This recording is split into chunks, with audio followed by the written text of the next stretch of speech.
여러분 안녕하십니까? YTN 경제 특화 뉴스 쏙쏙 경제 시작합니다. 먼저 오늘의 주요 경제 뉴스입니다. 대우조선해양의 최대 주주이자 주채권은행인 산업은행이 이 회사의 천문학적 부실을 눈감아 왔다고 감사원이 결론 내렸습니다. 홍기택 전 산업은행장 등 국책은행 관계자를 인사 조치하거나 문책하라고 통보했습니다. 지난달 청년 실업률이 5월 기준 역대 최고치를 기록한 가운데 구조조정의 여파로 조선업체가 몰려있는 경남 지역의 실업률이 전국에서 가장 큰 폭으로 상승했습니다. 주택담보대출금리의 기준이 되는 코픽스가 최저치로 떨어졌습니다.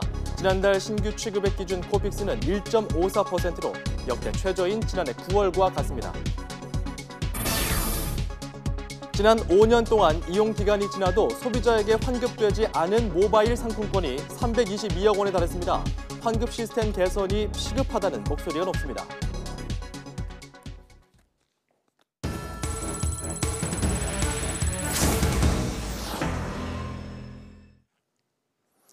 취업 절벽, 이런 말이 나올 정도로 요즘 청년 실업 심각합니다. 지난달 청년 실업률을 통계청이 내놨는데요. 9.7%였습니다. 5월로는 역대 최고치를 기록했습니다. 근데 이 정도 수치면은 실업률이 그리 높지 않아 보이는데요. 민간 연구기관에서는 체감 청년 실업률이 30%를 넘는다는 보고서를 내놓아서 도대체 뭐가 맞는 건지 혼란스럽습니다. 경제부 신호 기자와 찬찬히 짚어보겠습니다. 자, 통계청이 발표한 청년 실업률 5월로는 역대 최고치를 기록했네요. 네, 그렇습니다. 5월 기준으로 역대 최고치인 9.7%로 집계됐습니다. 1년 전보다 0.4%포인트 올랐습니다. 통계청이 발표하는 청년 실업률은 지난 2월 12.5%로 사상 최고였습니다. 이후 실업률이 낮아지고 있기는 하지만 3, 4, 5월 모두 해당 월 기준으로는 역대 최고 기록을 이어가고 있습니다. 자, 근데 이 실업률에 대한 설명은 저도 많이 들었는데 들을 때마다 사실 헷갈립니다. 신호 기자가 좀 실업률 어떻게 계산하는지 쉽게 풀어주세요. 네, 실업률은 경제활동 인구 중에서 일자리를 찾지 못한 사람의 비율입니다. 경제활동 인구가 뭘까요? 우리나라 15살 이상 인구가 4,338만 명인데 지금 일하고 있는 사람과 또 일자리 찾으려고 노력하고 있는 실업자를 합친 2,745만 명이 경제활동 인구입니다. 실업률 통계에서 빠지는 비경제활동 인구가 있는데 이게 1,593만 명입니다. 육아와 가사노동자, 그리고 학생과 군인, 재소자, 그리고 구직 활동을 전혀 하지 않고 나는 그냥 쉰다는 사람이 여기에 해당합니다. 그럼 실업자는 어떤 사람일까요? 4주간 일자리를 찾으려고 노력했지만 취업을 못했다. 그러면 실업자로 보는데 100만 명 정도가 실업자에 해당됩니다. 청년 실업률은 이 실업자 중에서 15살부터 29살까지를 집계한 겁니다. 지난달 43만 3천 명 정도가 청년 실업자였고 1년 전보다 2만 8천 명이나 증가했습니다. 네, 쏙쏙 들어오네요. 그러니까 실업자가 100만 명이란 말을 보면 청년 경제활동 인구가 400만 명 정도니까 그중에서 10분의 1 정도는 구직 활동을 했는데도 취업하지 못했다는 얘긴데요. 실제로 체감하는 실업률은 훨씬 높은 거 아니냐 이런 지적도 나옵니다. 네, 요즘 청년들 취직하기가 정말 어렵습니다. 청년들이 느끼는 취업난은 기업들의 채용 계획표에서도 그대로 드러났는데요. 국내 매출액 상위 500대 기업을 상대로 상반기 채용 계획을 물은 조사에서 절반 넘는 52%가 채용 계획조차 세우지 못했다고 답했습니다. 지난해보다 더 뽑겠다는 기업이 9%지만 덜 뽑겠다고 답한 기업은 10%로 더 많았습니다. 취업 절벽이라는 말이 나올 정도로 청년층의 취업문이 좁아져 있는 상황이라서 통계청의 실업률 수치가 현실을 반영하지 못하고 있다는 지적도 나오고 있습니다. 청년 실업률이 9.7%라고 하는데 제 주변을 보면 이제 취업률이 9.7%가 아닌가 정도로 좀 현실과 동떨어지는 것 같은데 정부가 말한 청년 실업률 9.7%가 제 생각보다 많이 낮아서 놀랐고요. 네, 이런 상황을 감안해서 정부도 공식 실업률 말고 보조 지표를 함께 발표하고 있지 않습니까? 네, 공식 청년 실업률에다가 보조 지표를 더하면 실업률이 20%를 훌쩍 넘습니다. 지난해 8월 실업률을 기준으로 보겠습니다. 통계청이 발표한 청년 실업률은 8%였는데 여기에 아르바이트하는 사람을 실업자로 분류했더니 실업률이 9.9%로 올라갔습니다. 또 아르바이트생에다가 입사시험 준비생까지 실업자와 합쳐보면 청년 실업률이 22.6%로 올라갔습니다. 여기까지도 상당히 높은데 현대경제연구원은 이 보조지표로도 부족하다고 주장했습니다. 청년층 비정규직과 그리고 청년 가운데 그냥 쉰다고 응답한 취업 포기자를 실업자에 포함시켜야 한다는 겁니다. 그렇게 하면 작년 8월 청년 실업률이 8%에서 34.2%로 껑충 뛰어오릅니다.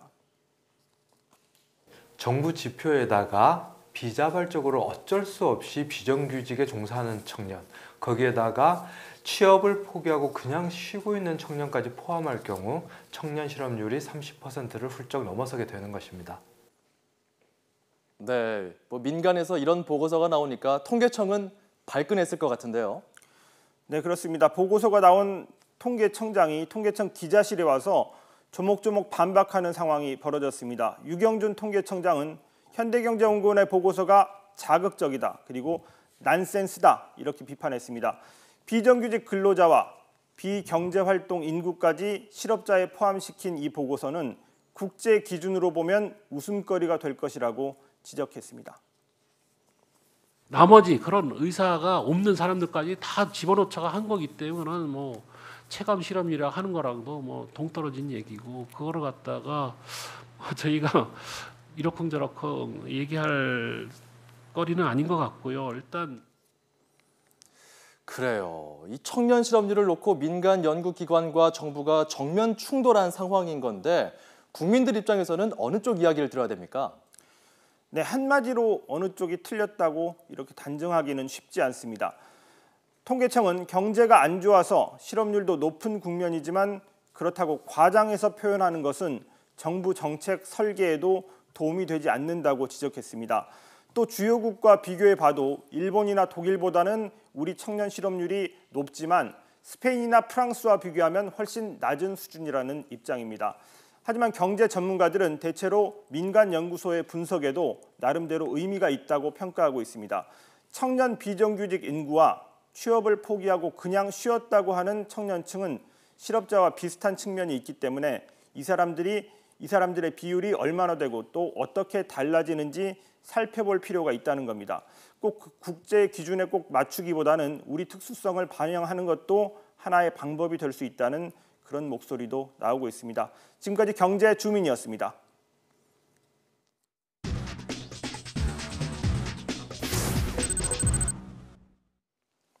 네, 어제 오늘 인터넷 포털 인기 검색어에 LH 청약센터가 올라와 있던 것 보셨습니까?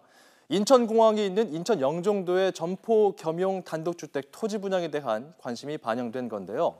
한꺼번에 많은 사람들이 몰리면서 청약 마감 시한이 2차례나 연장됐습니다. 한국토지주택공사 조혜직 부장 연결해서 내용 자세하게 알아보겠습니다. 안녕하십니까? 네, 안녕하세요. 조혜식입니다. 네, 이번에 분양한 토지가 정확하게 용도가 뭡니까? 예, 점포 겸용 단독주택 용지로서요. 1층은 상가로 2, 3층은 주택으로 사용할 수 있는 땅을 말합니다. 예. 그러니까 1층에는 상가, 2, 3층은 뭐 주택으로도 쓸 수가 있는 건데 전체 규모가 몇 필지 정도 됩니까? 177필지 분양을 했습니다. 예. 제곱미터로 치면은 어느 정도입니까? 제곱미터로 보면 한 7만 3천 정도 나온다고 하던데요. 네, 그렇습니다. 이게 맞군요. 자, 근데 어제가 청약 마감이었어요. 사람이 너무 몰리면서 오늘 아침 10시로 미뤄졌다가 급기야 오늘 오후에 4시로 마감된 것으로 알고 있습니다. 마감됐죠? 경쟁률 어떻게 나왔습니까? 네, 전체 신청자가 64,350명이 청약을 신청해서 최고 경쟁률은 9,204대 1을 보였고요. 예. 평균 경쟁률은 363대 1로 파악됐습니다. 최고 경쟁률이 9,200대 1이 나왔군요. 근데 그 지난해에도 LH가 영종 하늘도시에 같은 용도의 토지를 공급했었지 않습니까? 네, 그렇습니다. 그때와 비교해 보면 어떻습니까? 지난해는 최고 경쟁률이 2,365대 1이었습니다. 예. 올해는 최고 경쟁률이 9,204대 1로 매우 높아졌습니다. 그렇군요. 자, 왜 이렇게 인기가 높았을까요? 뭐 실수요자나 투자자 입장에서 어떤 이점이 있었습니까? 네, 이번에는 아무래도 최근에 이제 투자 목적으로 점포주택에 대한 인기가 매우 높은 데다가 예. 영종 신도시가 마지막 남은 점포주택이라는 점에서 관심이 더욱 집중된 것으로 보입니다. 그렇군요. 그 인기의 원인 중에서 이번에 또 상가 겸용이기 때문에 저금리 시대에 투자처로 선택한 사람들이 많다. 이런 분석도 있더라고요. 어떻게 보십니까?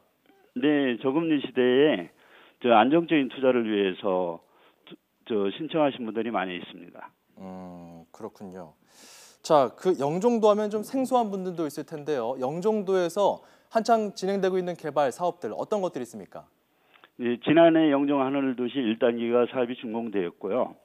인천국제공항 제2여객터미널 개청이 2017년도에 준비하고 있고요. 예. 대규모 복합 리조트 사업, 보잉 항공훈련센터, 시사이드 파크 등 사업 등이 지속적으로 추진 중에 있습니다. 그렇군요. 이렇게 여러 가지 사업이 진행 중인 영종 하늘 신도시, 영종 하늘도시, 이 점포 겸용 단독주택 용지 분양은 끝났는데 올 하반기에 LH에서 분양하는 택지 중에서 주목할 만한 단지가 있다면 좀 소개해 주시죠. 네, 이제 수도권에는 남양주 별내와 안성 아양지구, 지방에는 대구 국가산업단지 등을 준비하고 있습니다. 네, 오늘 말씀은 여기까지 듣도록 하겠습니다. 고맙습니다. 네, 감사합니다. 지금까지 한국토지주택공사 조혜직 부장이었습니다.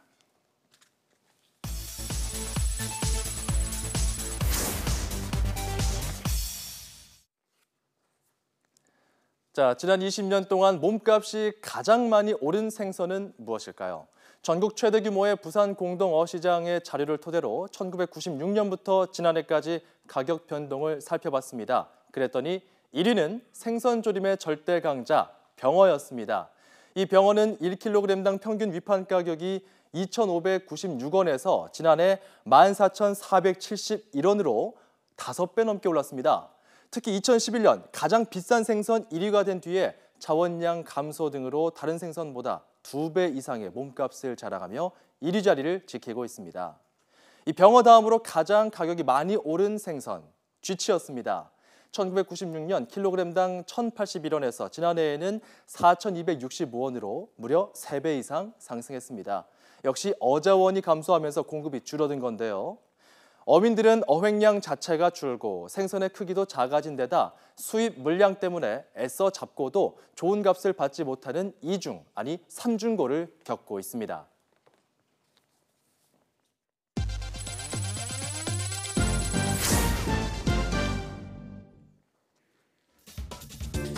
(2016년) 제네바 모터쇼에서 전시된 롤스로이스의 새 차가 국내에 처음 공개됐습니다. 롤스로이스 모터카는 오늘 서울 반얀트리 호텔에서 브랜드 전시회를 열고 신차 고스트 블랙 배지를 선보였습니다. 회사 측은 기존 모델과 마찬가지로 마법의 양탄자 같은 승차감은 유지하면서 새로운 미적 매력과 기술을 담아냈다고 밝혔습니다. 하나투어는 지난 9일부터 나흘 동안 고향 킨텍스에서 열린 여행 박람회가 역대 최대 성과를 올렸다고 밝혔습니다. 방문객은 지난해보다 70% 늘어난 9만 5천여 명, 현장 판매액은 119% 증가한 322억 원을 기록했습니다. 올해 10주년을 맞은 하나투어 여행 박람회는 호텔과 항공사, 관광청 등 국내외 760개 업체가 1000여 개 부스를 마련해 참가했습니다. 지난해 각종 비리 의혹으로 검찰 수사를 받은 포스코 건설이 올해 초 경영진 취임을 계기로 혁신과 재도약을 다짐하는 더 플러스 운동 선포식을 열었습니다. 포스코 건설은 건설 현장 서류 업무를 최소화하기 위한 정보통신 기술에 기반 업무 시스템 향상과 최장 한 달간의 휴가, 일과 가정 양립을 위한 유연 근무제 활성화 등을 추진하기로 했습니다. 또 협력사 경영활동 지원을 위한 141도우미 제도를 도입하고 협력사 근로자에 대한 존중과 배려를 위해 사기 진작 활동 등도 할 예정입니다. 아시아나 항공은 중국 장쑤성 옌청시에 있는 신탄소학교에서 아름다운 교실 자매 결연 행사를 열었습니다. 아시아나는 이 학교에 컴퓨터와 책걸상, 책 1000권 등을 지원하고 현직 승무원이 학생의 꿈을 실현하도록 돕는 일일 멘토 활동도 벌였습니다. 아시아나 항공은 2012년부터 중국 25개 학교와 자매 결연을 맺어 피아노와 빔 프로젝터, 컴퓨터 같은 10억 원 규모의 교육 기자재를 지원했습니다. 각종 통관 업무를 모바일로 손쉽게 할 수 있는 4세대 국가 관세 종합정보망 유니패스가 개통됐습니다. 오늘 개통 기념식을 가진 4세대 유니패스는 휴대전화를 이용해 국제우편물 통관, 유통 이력 신고, 밀수 신고 같은 다양한 관세 행정 신고를 어느 때나 할 수 있는 정보 시스템입니다. 관세청은 특성 화물을 검사하는 절차도 간편해져 해외 물품 직접 구매자도 예전보다 더 빠르게 통관할 수 있고 수출입 신고도 무료로 할 수 있다고 설명했습니다. 네, 수요일 쏙쏙경제 여기서 마치겠습니다. 잠시 후 저녁 6시에 뉴스통이 방송됩니다. 여러분 고맙습니다.